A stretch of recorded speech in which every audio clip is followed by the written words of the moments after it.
Thanks, Matt. If it all goes wrong at Smith & Pinching, I'll hire you as my hype man. Done a very good job. Thanks so much to Smith & Pinching for the opportunity today. I really, really appreciate it. I'm looking forward to hopefully giving you guys some actions with the wonderful, or not so wonderful, depends, on the world of LinkedIn. Just to kick things off, a raise of hands. Who is on LinkedIn? Are we all on LinkedIn? Thank God for that, brilliant. Right, keep your hands raised, please. Who posts on LinkedIn more than once a week? Oh, okay, right, we've got some work to do, good, right. So you might be saying, who are you? So my name is Reeve, I'm the Managing Director of Reeve Social Media. We help masters of their craft build their brands and bottom lines through the power of organic social media. I've done a bunch of stuff. I've worked with some high-profile footballers. My favourite is, of course, the bloke bottom right. By far the most talented, Super Grant Holt, Norwich's number 9. Before we go into the nuts and bolts of how we effectively use LinkedIn for business, it's really important to talk about the why. And when I say personal brand, you're probably like, oh God, this is some marketing fluff again. Quite simply put, it's actually all about your reputation. That's all personal brand is, okay? Seth Godin, who's so much smarter than me, so much more qualified than me, said that himself.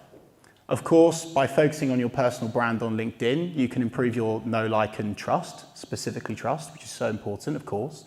You can attract your tribe, your type of people, not just anyone. And of course, you can become the go-to person in your industry. And when you become the go-to person in your industry, you make more money, and we all want to do that, right? So who are the winners? I thought this would be quite interesting to highlight, right? Because it's important to see who's doing things well. And I wanted to particularly highlight a fellow bottom right called Ben Francis, who a lot of you will know. He's the CEO of Gymshark, really impressive guy. The reason why I wanted to highlight him is there'll be some people in this room that will say, yeah, I get LinkedIn. I know I need to post. I know I need to get myself out there, but I'm a bit of an introvert. And Ben himself has expressed publicly on podcasts, I'm an introvert, but I've built myself a personal brand on LinkedIn, and it's improved his business tenfold. So even if you're an introvert, it's so, so important to get yourself out there on LinkedIn.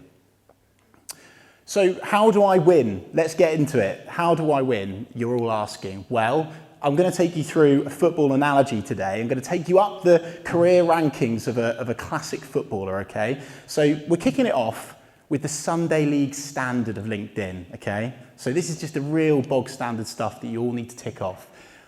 We need to get our mindset nailed. Now, I know this potentially can come across as a bit patronizing, but you'll notice when you start to post on LinkedIn, there'll be little mindset stumbling blocks that you're not just quite sure on or how to overcome. And actually, speaking of those mindset blocks, obviously you should be working with a coach on this. Oliver Hill, who spoke here last time, who's a friend of Smith & Pinching, you can work with. Particularly if you're a bloke over 40, you should speak with Cassandra Andrews. Where's Cassandra? Wave your hand. Speak to Cassandra and get this mindset stuff nailed. Now, I'm not going to cover everything in this because a lot of it is the stuff you'd expect, but this one here, bottom right, personal PR, is the one I want you to think about. You should stop placing your reputation in the hands of your marketing manager. A lot of people use that comfort blanket. Sorry if you're a marketing manager in here, by the way. It's a lovely comfort blanket, but there's risk there, right? Because what happens if you get made redundant? What happens if you want to change your career? What happens if you want to grow and develop into a new role in the business? You need to take ownership of it. You need to take control of it and post on your personal LinkedIn. Of course, this classic phrase, consistency, everyone says it, it's true, but I want to add on a little bit to that, which is think execution over perfection.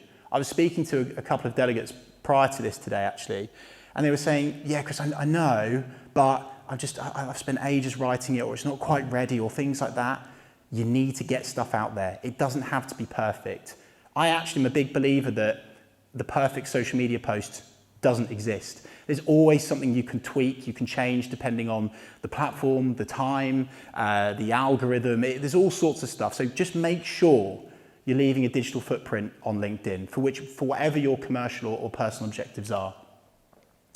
Of course, to caveat that, I'm not telling you to fill up your LinkedIn with pictures of your cat and your dog. You'll get likes and that's lovely, but it won't help you with your commercial objectives. So of course there's a balance to be had there, but definitely be thinking execution over perfection. Please don't commit this LinkedIn crime. If you're going to post on LinkedIn and someone takes the time and effort out of their day to comment, don't post and ghost. There's no excuse. You can add a reaction, you can just say thanks. And if you are responding to people in the comments, that's going to further improve your original post and it's going to stay in the feed for longer. So it's so important to make sure that you're responding to all comments.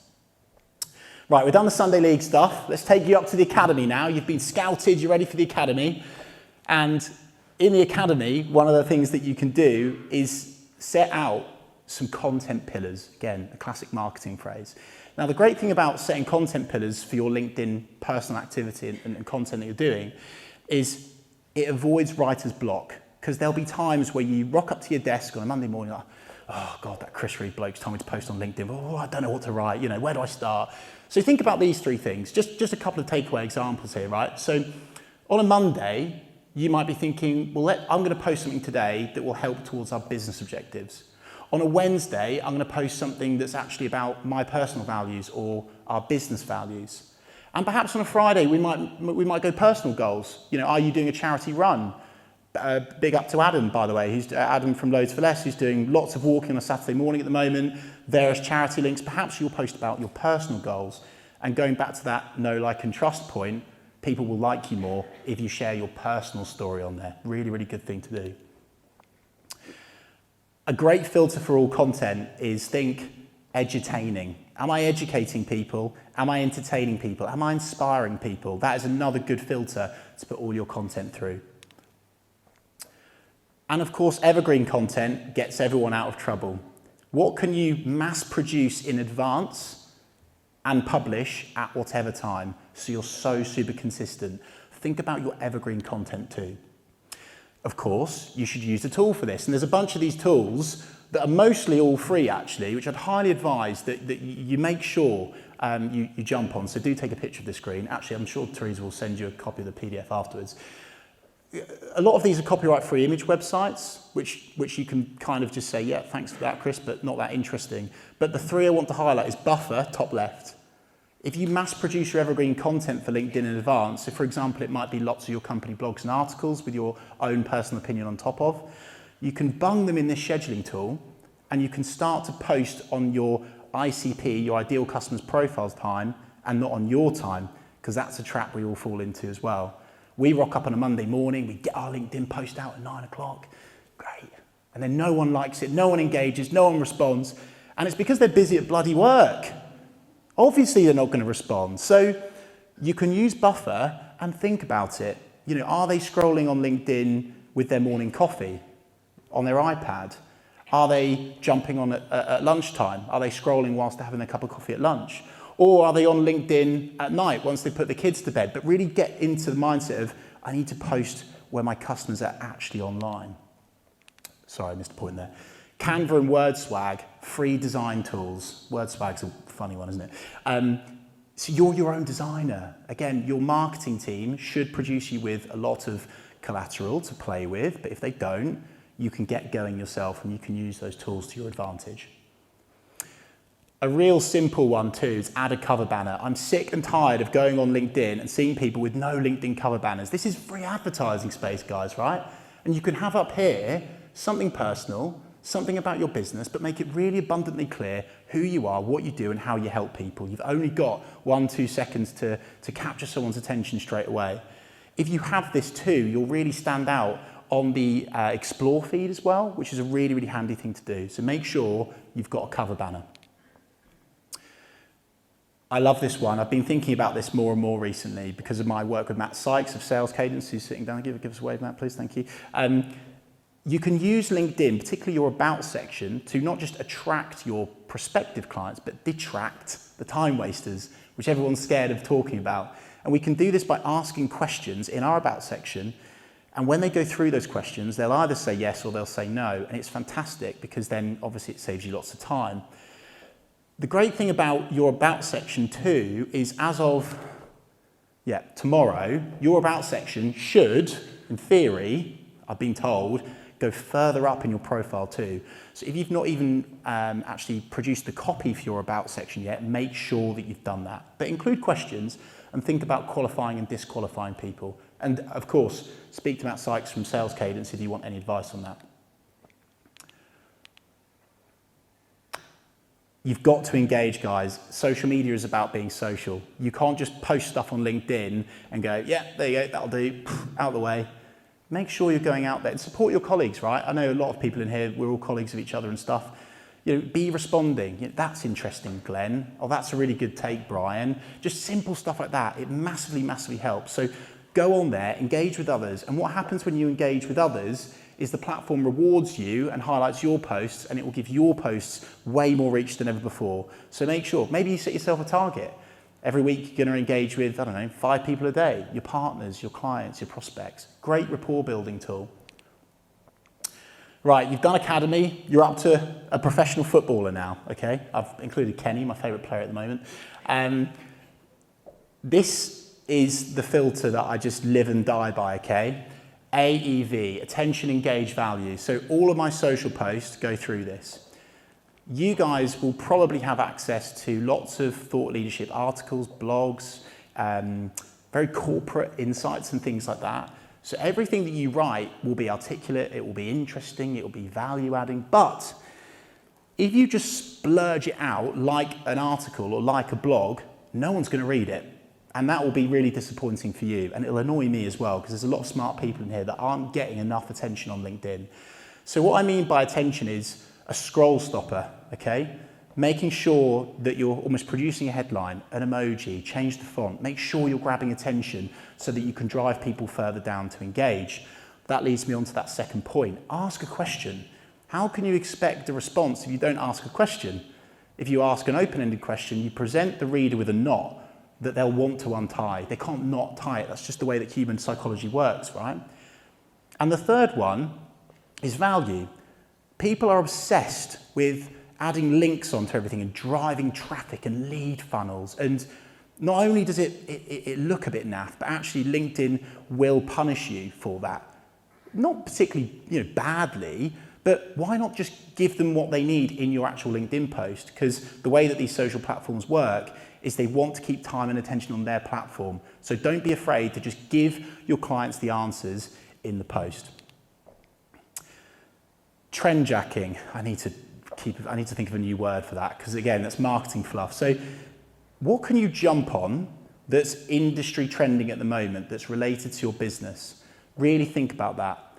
The reason why this is so important is you have the opportunity to get so much more reach by talking about something that's super topical. You can't cheat with this. You can't speed this up. It will be something that just happens that day, and you should share an opinion on it, 100%. This is where people go viral, and this is how you truly become a big thought leader in your industry, by talking about what's going on right now. Just a tip on this as well, you could use Google Alerts. I don't know if you've heard of Google Alerts, but you can type in your industry and it will spit out at you and send to you directly into your inbox 5, 10, 15 of the top trending articles in your industry at any time. So you don't even need to go looking for them, guys. So you can trend jack. Video content. And I can feel when I say video content, everyone goes, oh God, video content. But it's just so important, because we live in this AI fake world, and there's nothing more powerful, more professional, more credible than someone turning up and producing video content. Now, we love the video guys that are here with us today, of course, but it doesn't need to be perfectly preened and polished. We all have this amazing thing called a mobile phone, right? Just selfie shoot it. I'm talking 30 seconds to a minute. It could be at the networking event today. It could be with a client, perhaps, providing it's not confidential, of course. But just really think, how can I produce video content? The way that lots of the social platforms work, but especially LinkedIn, is video content is prioritized above any other type of content, apart from live content, which I'll get onto in a minute. So then you've got your normal standard text posts with images, then you've got standard text posts. So if you really want to be noticed, think video first. The great thing about producing video content first is that then off the back of that, you could throw it in a transcription tool, which then creates your articles. You can then subtract paragraphs from that and put them as posts, or get them designed as graphics or banners. So think video first. The other thing is visual value. Now, I was listening to a podcast this morning on the way in as I was parking in the forum, and the lady on there highlighted the statistic that the human brain processes images 60,000 times faster than text. And everyone likes text posts because they're easy, right? You don't have to think about the image, you don't have to use copyright image, etc.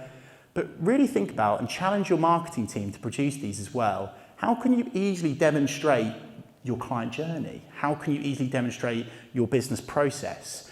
But if you share one of these images, guys, it's going to massively help improve, not just capture attention, but your customers and clients will easily understand it so much more than the corporate jargon waffle thing, which I really want you to get away from. UGC content. This is by far the most trusted content on social media if you're in the business game, okay? So user-generated content could be a customer that's used your product and service, that's done a video review, it could be a text review, it could be a Google review, it could be a Facebook review, anything like that. It's so important to share what your customers and clients are saying rather than you just weeing everywhere. Now, I've robbed this off Matt. People make this mistake all the time of weeing everywhere on LinkedIn. We do this, we do that, we're number one, we've won this award. Oh, it's just such a snore fest, right? So if you're actually able to say, no, this is nothing to do with me, this is other people saying how good we are, that is so powerful for selling more products and services. Using LinkedIn Advanced Search for me was a game changer in my early career. It was so powerful. In my first agency role, I sold £100,000 worth of low ticket product purely through LinkedIn Advanced Search and something I'm going to go on to in a minute, which is LinkedIn private messaging. Now, a lot of people think you can't do this without paying for LinkedIn. No. They just hide it, guys. So what you could do today, try it for me. Type in Norfolk into the top search bar, then press all filters. Stay with me. Then within all filters, there's a second and third degree connection. Then at the bottom, down here, I don't know why I'm doing this, but I am, there's a title, a job title, and for example, I want to connect with managing directors, right? And then what LinkedIn will do is it will show you all of the managing directors in Norfolk on LinkedIn. Connect. Fill your LinkedIn up with people that you actually want to do business with. I see loads of moany, ranty, boring, irritating posts saying, LinkedIn's turning into Facebook, I don't like LinkedIn. Well, it's because your network's just full of the people that you don't want to do business with, right? So use LinkedIn Advanced Search. And if anyone's struggling with this, I'm happy to show them afterwards. I've just mentioned it. Create a private messaging strategy.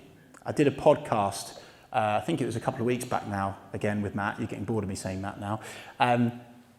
How irritating is it when someone connects with you on LinkedIn and they throw a pitch at you? They're sharp and they throw up. They're pitching on the first date. Please stop doing this, guys. I would actually personally advise you don't send a message with your connection because I think it instantly just says, you're trying to sell to me, all right? So have a think about that. But what you can do with LinkedIn private messages is you could send a voice note. Now, this is an option on LinkedIn now, just like on WhatsApp, you can send a voice note. Now, that's a real good differentiator, and it's a real good pattern interrupt, right? And if you use that, you'll increase your response rates. So really think about how you can use LinkedIn private messaging too. As I've mentioned already, AI is taking over, whether we like it or not, there's nothing we can do to stop it, quite literally. I was at a talk in London at NatWest Business Conference. They were banging on about this, and they're so right. It's very scary, but the way that we can combat this is your marketing teams or yourselves can go live on LinkedIn. So those of you that are really brave, you've done video, but if you can go live and answer questions with your network there and then, it's probably the most powerful thing to do on the platform. You can use this. LinkedIn gives you the option. Once you've got a creator account, you can then apply to go live, and then you usually get that accepted within a couple of days, and then you can press the go button. Please do this. Everyone in the room needs to do this today, please. It takes 5 minutes and it's worth your time. Verify your profile. The great thing about this is that there's actually a lot of early research that says that verified accounts on LinkedIn are being seen by more people. They're coming up in search terms above other people, and it's improving your engagement too. I think that LinkedIn are on a mission to become the most secure social media network because they see loads of people, hello, yep. We see loads of people talking about things on Twitter, for example, it's full of trolls and things like that. So LinkedIn are on this mission. So you can verify yourself really easily. You get a little badge, which helps for a bit of vanity and credibility, but critically, it improves your reach. So make sure you do that. All you need to do is just take a picture of your passport and it's done. Really helps to be verified, particularly if you want to be a thought leader on LinkedIn. Of course, there is a category of the professional footballer that I didn't really think I'd be talking about, but you could just retire. If you're listening to me now like, oh Chris, this LinkedIn stuff, I love the sound of it, but I just don't have the time. Well, just retire from the sport early, and maybe you could just outsource it to a specialist. I don't know one of them, but yeah, maybe think about it. So if this has been a little bit helpful and you've got one or two things from it, and you like the cut of my jib, go and check out my Reeve Social Media YouTube channel. There's so much free content on there about all sorts of social media channels that you can just access for free, guys. Please check that out and just get loads of free advice, and please get busy for me. If you don't like me, go and check out these podcasts because they're so good, specifically for LinkedIn and how to use LinkedIn effectively. So feel free to take a picture of this screen too. Mr. LinkedIn at the top left is really good. If you're into commercial stuff, then Brian Burns is really good too. And these two at the bottom are fantastic as well. So guys, thank you so much for listening to me today. I hope you've got one or two things out of it. And a massive thanks once again to Smith & Pinching for the invite. Thank you. That was awesome.